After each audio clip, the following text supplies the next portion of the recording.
Chairman. Let me draw on your experience as a fighter pilot.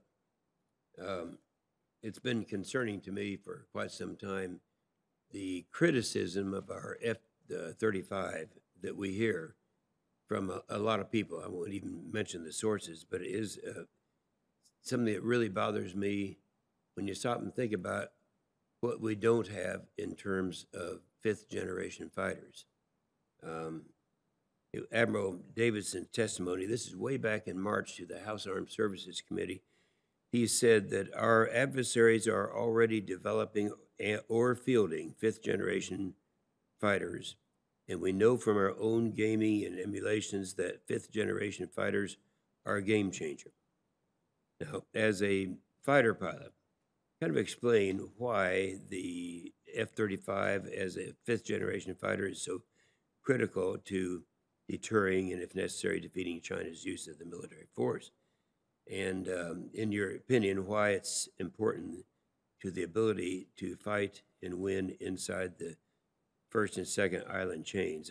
I can remember when we had the F-22, and we talked about the fact that as a fifth-generation fighter, we started out, we were going to have 700 of them. We ended up getting 200.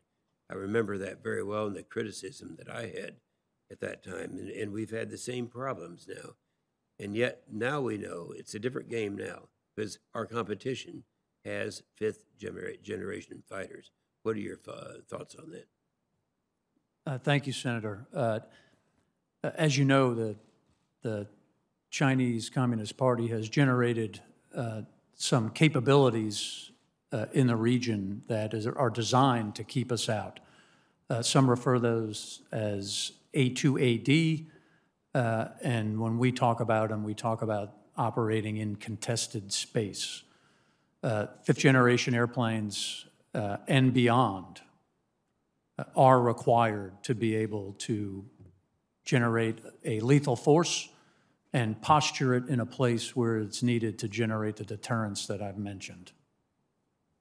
Yeah, are your concerns like mine in terms of the attacks on the F-35 and what our capacity would be if we became weak in that area? Yes, Senator, I would be concerned if we lessened our capacity of fifth-generation airplanes. I think they're needed to win. Mm-hmm. Okay, as General McMaster told this committee, and this is a quote, Taiwan may represent the most dangerous flashpoint for war. He went on to say, because of that very real threat, quote, it is immensely important to keep forward-positioned, capable forces in the Indo-Pacific. So, Admiral, I've been the co-chairman of the Taiwan caucus for quite a while, and I've been concerned that the Chinese invasion of Taiwan would represent the hardest test for U.S. military response times. Can you talk about why the U.S. forward positioning forces are so important, and what do you mean by forward positioning, and where do the forces need to be? Thanks, Senator. I would agree with General McMaster's discussion on the most dangerous concern is that of a military force against Taiwan.